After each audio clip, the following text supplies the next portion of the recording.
भारत माता की जय, भारत माता की जय, भारत माता की जय।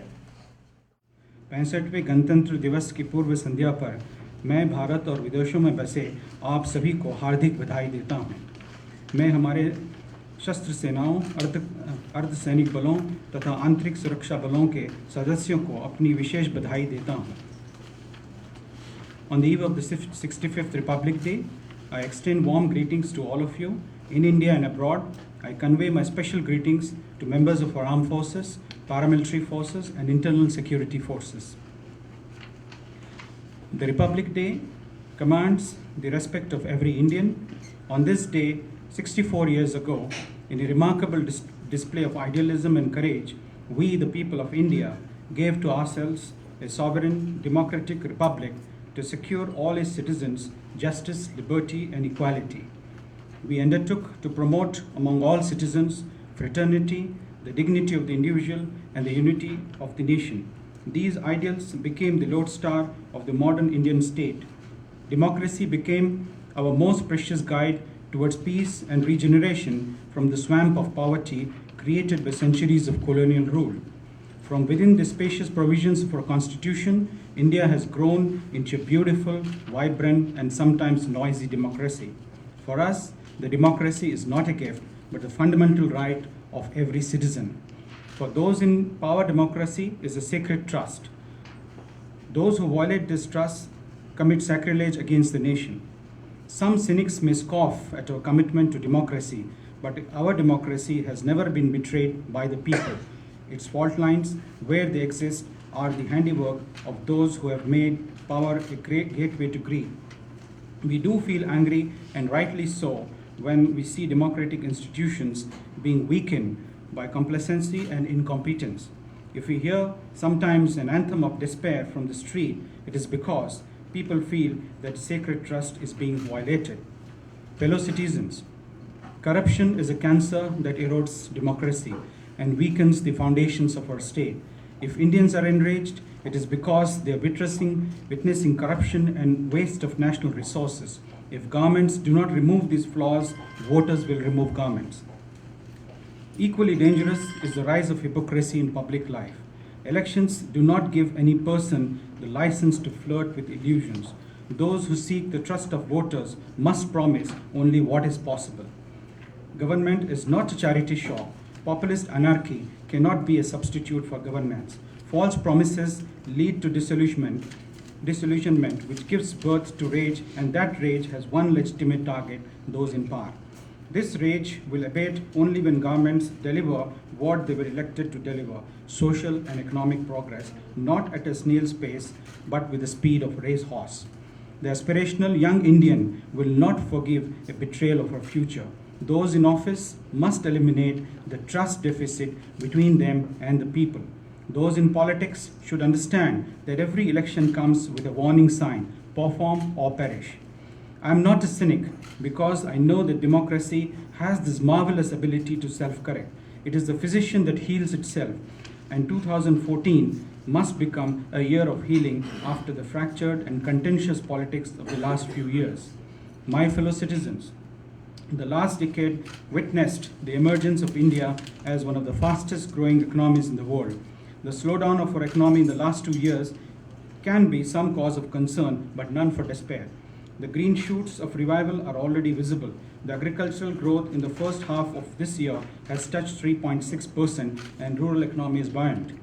2014 is a precipitous moment in our history. We must rediscover that sense of national purpose and patriotism which lifts the nation above and across the abyss and back on the road of prosperity. Give the young jobs, and they will raise the villages and cities to 21st century standards. Give them a chance, and you will marvel at the India they can create. This chance will not come if India does not get a stable government. This year, we will witness the 16th general election to our Lok Sabha. A fractured government, hostage to whimsical opportunists, is always an unhappy eventuality. In 2014, it could be catastrophic. Each one of us is a voter. Each one of us has a deep responsibility. We cannot let India down. It is time for introspection and action. India is not just a geography, it's also a history of ideas, philosophy, intellect, industrial genius, craft, and experience. The promise of India has sometimes been misled by misfortune, at other times by our own complacence and weakness. Destiny has given us another opportunity to recover what we have lost. We will have no one to blame but ourselves if we falter. Fellow citizens, a democratic nation is always involved in argument with itself. This is welcome, for we solve problems through discussion and consent, not force. But healthy differences of opinion must not lead to an unhealthy strife within our polity. Passions are rising over whether we should have smaller states to extend equitable development to all parts of a state. A debate is legitimate, but it should conform to democratic norms. The politics of divide and rule has extracted a heavy price on our subcontinent. If we do not work together, nothing ever will work. India must find its own solutions to its problems. We must be open to all knowledge. To do otherwise would be to condemn our nation to the misery of a stagnant mire. But we should not indulge in the easy option of mindless imitation, for that can lead us to a garden of weeds. India has the intellectual prowess, the human resource, and financial capital to shape a glorious future. We possess a dynamic civil society with an innovative mindset. Our people, whether in villages or cities, share a vibrant, unique consciousness and culture. Our finest assets are humans. Fellow citizens, education has been an inseparable part of Indian experience. I'm not talking only of the ancient institutions of excellence like Takashila or Nalanda, but of an age as recent as the 17th and 18th centuries. Today, our higher educational infrastructure consists of over 650 universities and 33,000 colleges. The quality of education has to be the focus of our attention now. We can be world leaders in education if only we discover the will and leadership to take us to that pinnacle. Education is no longer just the privilege of the elite, but a universal right. It is the seed of a nation's destiny. We must usher in an educational revolution that becomes a launching pad for the national resurgence. I am being neither immodest nor beating a false drum when I claim that India can become an example to the world. Because the human mind flourishes best when it is, as the great sage Rabindranath Tagore said, free from fear, when it has the liberty to roam into spheres unknown in search of wisdom, and when the people have the fundamental right to propose as well as oppose. My fellow citizens, there will be a new government before I speak to you again on the eve of our Independence Day. Who wins the coming election is less important than the fact that whosoever wins must have an undiluted commitment to stability, honesty, and development of India. Our problems will not disappear overnight. We live in a turbulent part of the world where factors of instability have grown in the recent past. Communal forces and terrorists will seek to destabilize the harmony of our people and the integrity of our state, but they will never win. Our security and armed forces, backed by the steel of popular support, have proved that they can crush an enemy within with as much felicity as they guard our frontiers. Mavericks who question the integrity of our armed services are irresponsible and should find no place in public life. India's true strength lies in her republic, in the courage of her commitment, the sagacity of her constitution, and the patriotism of her people. 1950 saw the birth of a republic. I am sure that 2014 will be the year of resurgence. Please repeat after me 3 times. Jai Hind! Jai Hind! Jai Hind! Jai Hind! Jai Hind! Jai Hind! Thank you very much, and once again, happy Republic Day. Sir, just 1 minute, I'm late. My mistake. Good morning. We wish everybody a very, very happy Republican Day of India. Today is our 65th Republic Day, and we are very proud to be Indian. India has achieved so many beautiful, positive things within 65 years. Even though we are very young, after our democracy started, and we are doing better.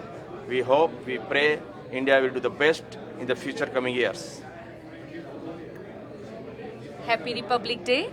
Dr. Asif Saeed, Consul General of India, has read the message of President Pranav Mukherjee. It was a very well said and appropriate message for all Indians living in India and all over the world. Again, congratulations. Thank you. नमस्कार, आदाब, सत श्री अकाल। आज बहुत ही खुशी का दिन है। 26 जनवरी जो रिपब्लिक डे मनाया जा रहा है। आज हम 65 साल के बाद देखें हमारे यहाँ कितनी डेमोक्रेसी और कितना अच्छा इंडिया तेज़ी से तरक्की कर रहा है। जिसने क्या डॉक्टर B.R. अम्बेडकर ने जब ये कॉन्स्टिट्यूशन लिखा था आज से 67 ईयर्स बिफोर, तो उन्होंने इतनी सारी चीज़ों को ध्यान में रखते हुए हर चीज़ को कवर किया है कि ये आज हम और हमारे जनरेशन इस कॉन्स्टिट्यूशन पे काम करते हुए एंजॉय कर रहे हैं। और उसी तरह काउंसिल जनरल ऑफिस शिकागो में आज यहाँ पर मना रहे हैं। काउंसिल जनरल ऑफिस शिकागो में मनाया जा रहा है। डॉक्टर औसाफ सईद साहब ने बहुत ही बढ़िया प्रोग्राम यहाँ ऑर्गेनाइज़ किया है और काफ़ी इंडियन कम्युनिटी के एलीट लोग यहाँ मौजूद हैं। मीडिया और काफ़ी बिजनेस लीडर्स, पॉलिटिकल लीडर्स सब यहाँ मौजूद हैं। मुझे बड़ी खुशी हो रही है कि इन्होंने ये इवेंट हर साल की तरह इस बार भी बहुत ही अच्छे तरीके से मना रहे हैं। और उसके साथ साथ आज शाम में रोलिंग मेडोज़ क्लब में एक बड़ा इवेंट हो रहा है जिसमें FIA शिकागो की तरफ से ये इवेंट आज मनाया जा रहा है। 5:30 बजे से ये प्रोग्राम शुरू होगा और culture presentation, different states of India के प्रोग्राम्स वगैरह सब मनाए जा रहे हैं। और मैं आप सबको हार्दिक स्वागत करता हूं और 26 जनवरी की मुबारकबाद पेश करता हूं। थैंक यू, धन्यवाद, जय Hind. Good morning to all Indians all over the world and particularly in USA. This is the 26th Republic Day. 26th January is the Republic Day celebration, the 65th of our country. It all starts with the journey of the freedom. In 1947 we attained freedom. In 1950 we actually got our republic. It was proposed on 25th Jan and it was accepted on 26th Jan. Credit goes to Mr. B.R. Ambedkar who presented the constitution, the report, and Dr. Rajendra Prasad and his team who actually worked and executed it. So on this occasion, Air India is very happy and proud to actually congratulate all the Indians on the 65th Republic Day celebrations. Thank you. Hello सबको, उषा कमारिया का बहुत बहुत नमस्कार। Loud. Hello, मैं उषा कमारिया। आप सबको 65th Republic day के ऊपर बहुत बहुत शुभकामनाएं। आज बहुत अच्छा लग रहा है देख के कि इतनी ठंडी जो शिकागो की है उसमें भी हम लोग रिपब्लिक डे को मनाने के लिए सब इकट्ठे हुए हैं। So it shows that our patriotism, हमारा देश के प्रति जो प्रेम है वो अभी भी ज़िंदा है। और ऐसे ही आशा रखते हैं कि हम लोग सब लोग जितने भी शिकागो वासी हैं सब मिलजुल के और काम करें और हमेशा अपने देश को कैसे अच्छा दिखा सके, हमारे भारत की शान हम कैसे ऊपर रख सके, उसी के प्रति हम सबका ध्यान रहे, ना कि इंडिविजुअल इंटरेस्ट के ऊपर। और अगर हम इस तरह से काम करेंगे तो ज़रूर ना ज़रूर हमें इसमें बहुत ही मतलब रिस्पेक्ट मिलेगा। So this is what I want, is everybody to work together to make India look better and all Indians should be proud of what they are. Thank you very much. मेरा नाम ओम प्रकाश कमारिया है। सभी लोगों को गणतंत्र दिवस की बधाइयाँ। ये हमारे इंडियन कॉन्स्टिट्यूशन में बहुत इम्पोर्टेंट डे है। इसी दिन से हमारा रिपब्लिक फॉर्म हुआ था। And again happy to see everybody here. Thank you. My name is Bharti Desai. आप सभी को 65th रिपब्लिक डे सेलिब्रेशन की मुबारक। My name is Bharti Desai and we are proud of being Indian. Thank you. Enjoy. Bharat के 65वें गणतंत्र दिवस के ऊपर सभी भारतीय देशवासियों को बहुत बहुत बधाई हो। जितने भी हमारे भारत मूल के निवासी दूसरे देशों में बसे हुए हैं, आज सबके लिए बड़ा ही पवित्र, बड़ा ही महत्वपूर्ण दिन है। आज के दिन हमें पता चलता है कि हमारे देशवासियों ने कितनी कुर्बानियाँ दी हैं, कितने त्याग किए हैं, जिनके कारण आज हमारा देश जो है इतनी तरक्की पे है और इतना हमारे देश को सम्मान मिल रहा है। हमारे देशवासी दुनिया के जिन जिन देशों में भी जिस जिस तरीके से भी काम करते हैं, उनका काम करने की प्रणाली है, उसमें एक भारतीयता की एक खुशबू है, और वो जो खुशबू है वो हमारी संस्कारों से आती है। इसके लिए मैं अपने देश, अपनी माता धरती माता जन्मभूमि भारत को मैं नमन करता हूँ, बार बार शत शत नमस्कार, और हमारे देशवासियों को आज के दिवस की फिर से बहुत बहुत बधाई। हमारा देश हिंदुस्तान, हमारा देश महान। सभी हिंदुस्तानियों को जिस जिस देश में भी रहते हैं सभी को हमारी हार्दिक शुभकामनाएं 65th रिपब्लिक डे पर। जय हिंद। जय हिंद।